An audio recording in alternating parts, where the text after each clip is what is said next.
But it's, again, it just tells the story of it's the evil and the ugliness of people's hearts these days is everywhere.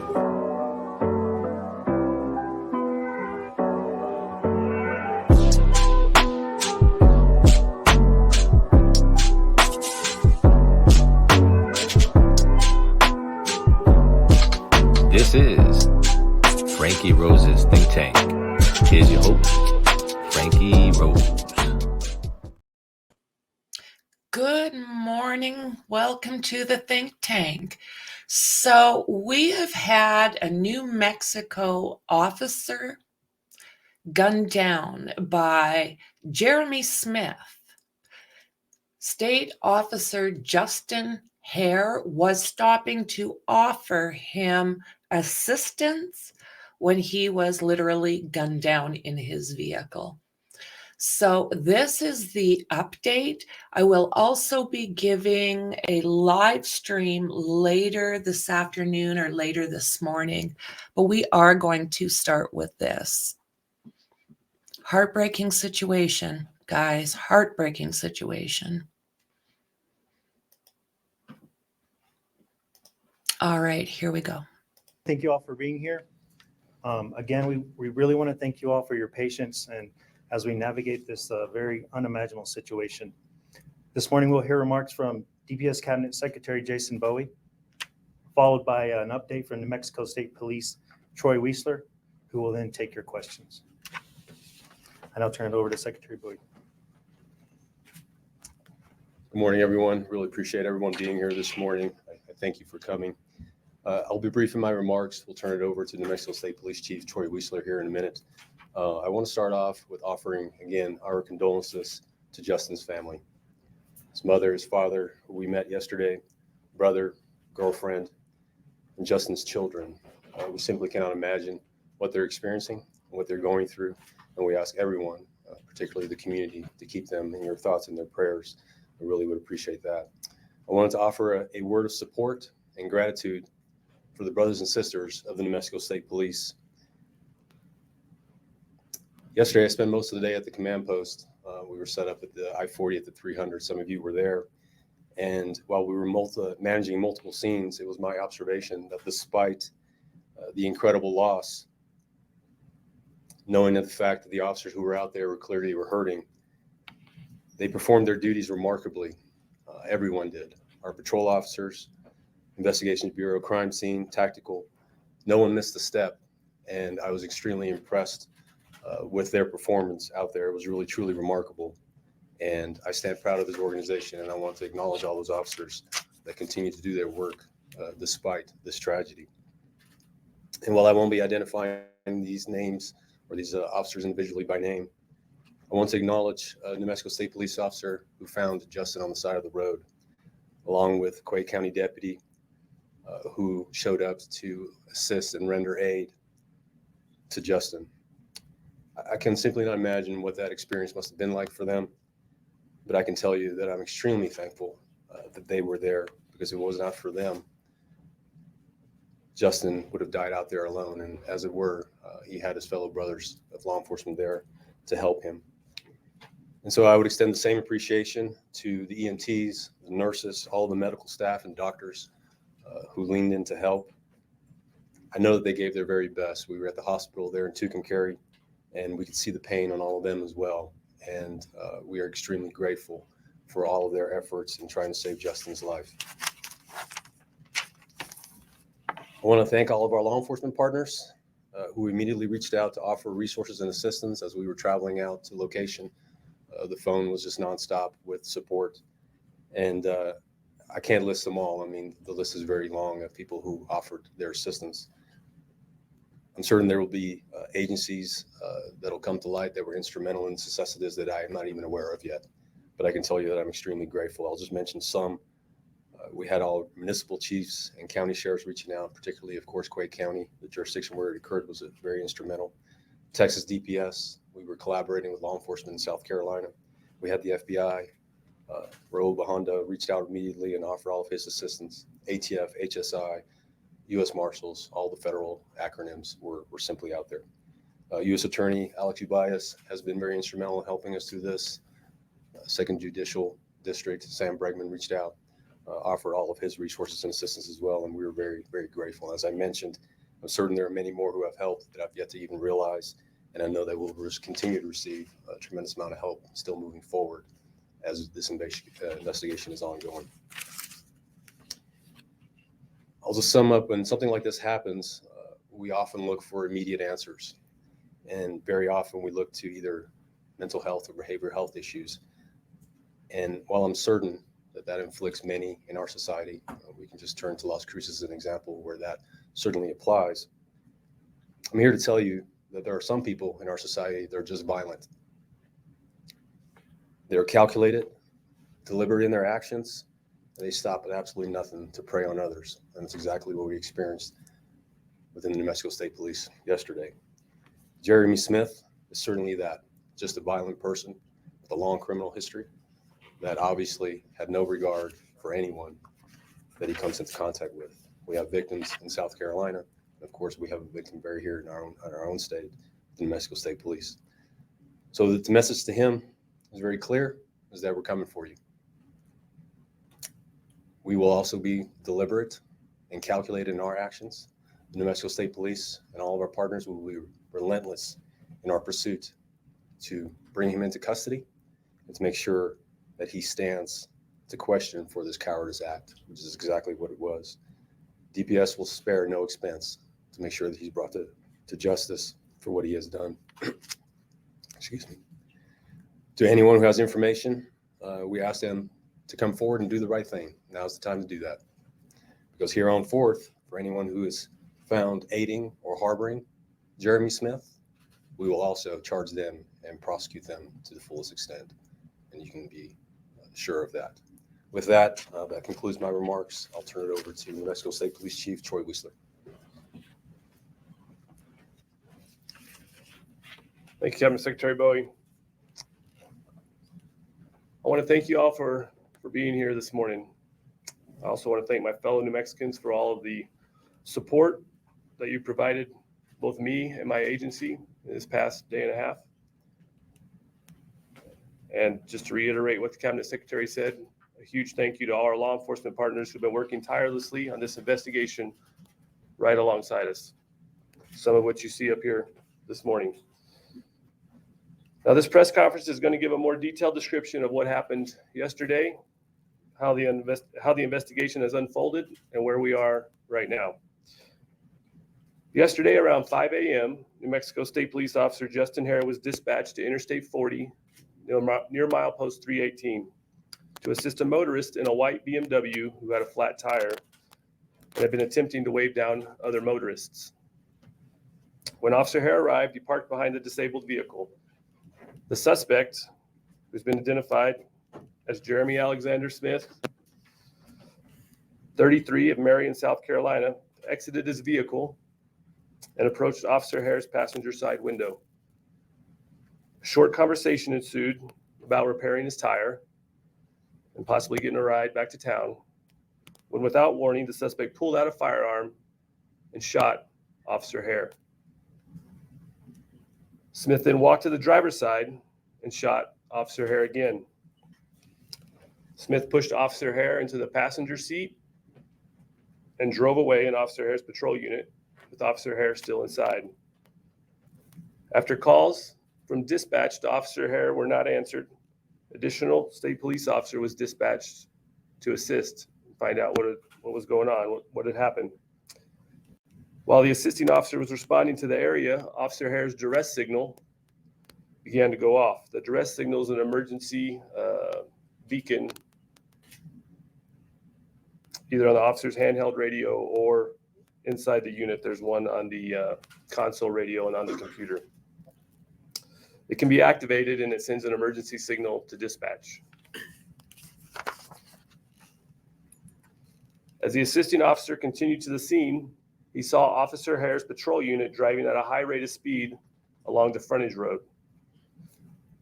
which runs alongside Interstate 40 on the north side. The officer took the next exit to get on the frontage road and attempted to catch up to Officer Hare's unit because there was still no response on the radio.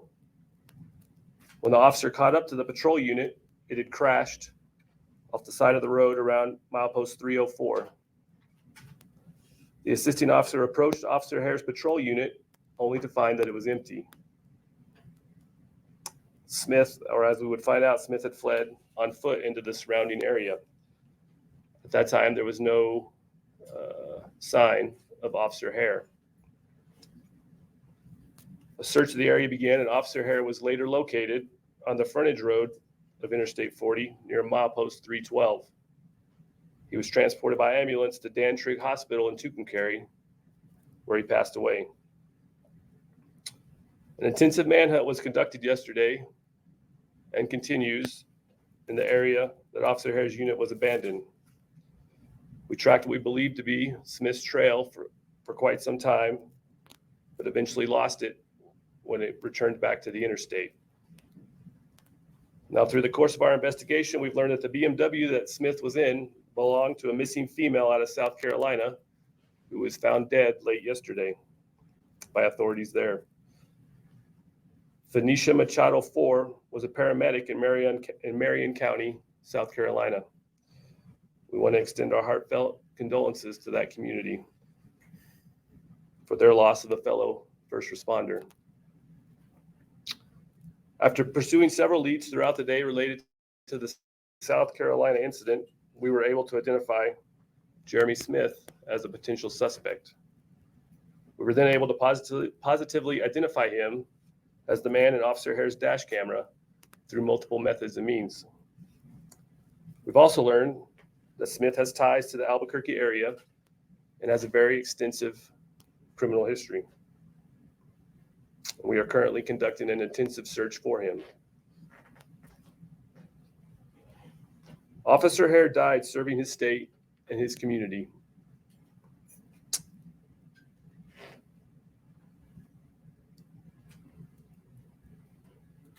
On a cold, dark, and windy morning,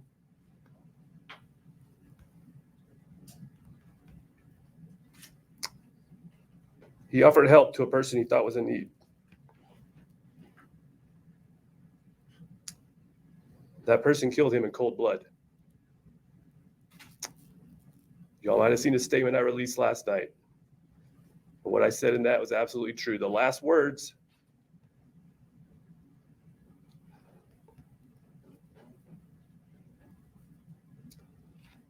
Officer Hare uttered on this earth was to offer help to a man who was about to kill him.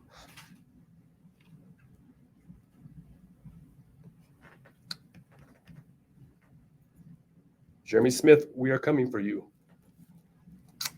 I implore you to turn yourself in and surrender peacefully. There's been enough death and despair. But if he does not, I guarantee you this: we will find him. There's nowhere he can run. There's nowhere he can find, where he can hide, where we will not find him. If anyone has had contact with him, please do the right thing and come forward now with your information. Going forward, though, if anyone knowingly assists him, they should expect to pay the price as well and be prosecuted with every charge possible. I have been chief of the New Mexico State Police for 8.5 months. This will be the third officer New Mexico has buried in that time. In less than 9 months, we've lost Officer Ferguson, Officer Hernandez, and now Officer Hare, all violently murdered in cold blood. State Police went 30 years without an officer shot and killed. Now we've had 2 in just over 3 years. This has got to stop. We ask that anyone with information about Jaremy Smith contact us at 505-425-6771. Smith should not be approached and is considered armed and dangerous. We'll now take a few questions.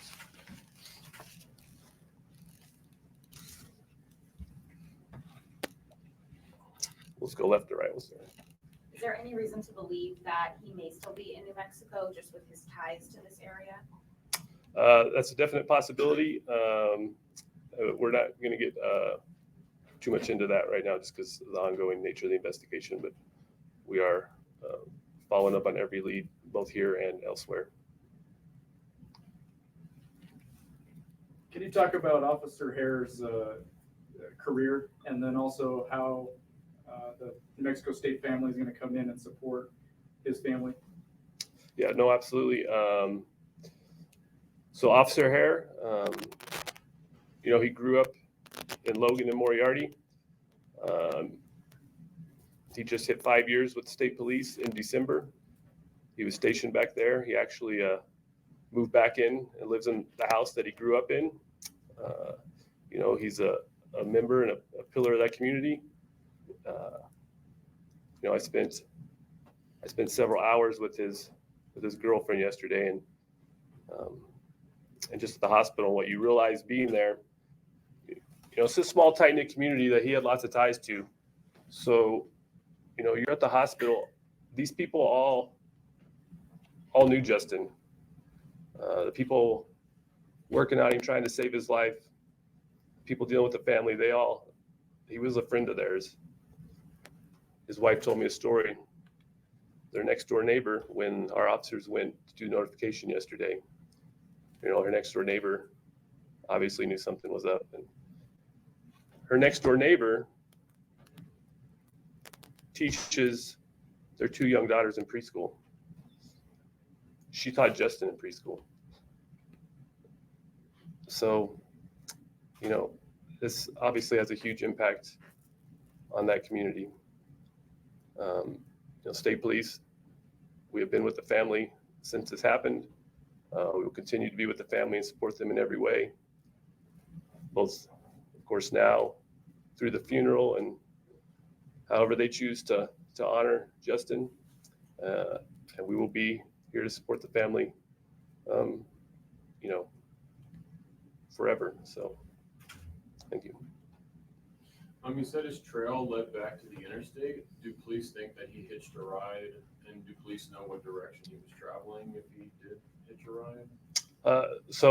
We do think it's definitely possible that he did get a ride at that point, but we're investigating all leads right now as to where he might have been. Regarding the victim that was found last night in South Carolina, have you guys had any communication with the law enforcement there about the suspect?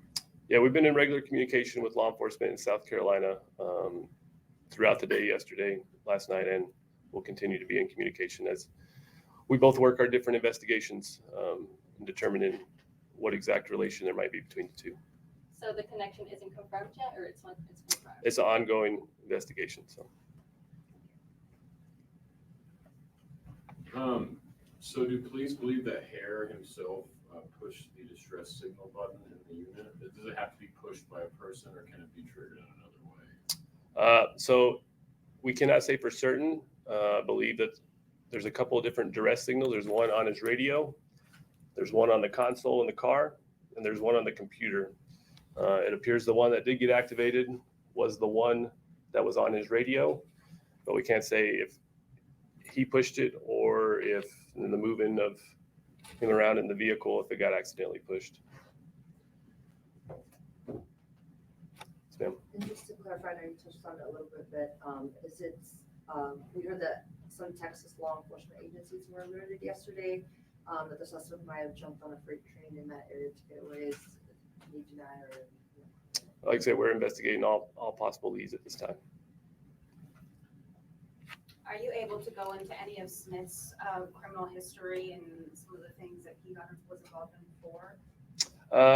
Just to say that he has a very extensive criminal history, the majority of which is in South Carolina. It goes back for at least a decade. A lot of property crime on there, but there also is some past violent crimes. Can you elaborate at all on his connections to New Mexico? Was he from here? His family? Yeah, well, I'm not going to get into that right now. Thank you. You said it's in Albuquerque, where he has ties to Albuquerque. We know, yes, we know that there are ties, and he has spent time in Albuquerque in the past.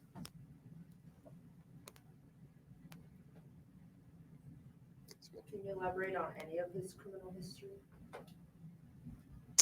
I don't have it in front of me, but I'm sure that we can put out some additional info, detailing some of that.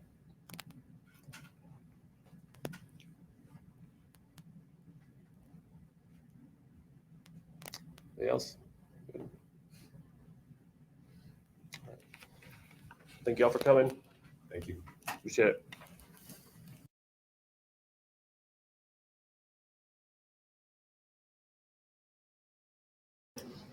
So, guys, that is what we have right now.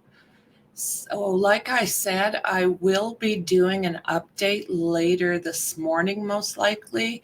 So, be very, very careful if you are anywhere around that state, or if you happen to see this guy, call 911. Do not approach him. He is seriously dangerous. So, guys, thank you for stopping in, and I will see you on the next one. Bye.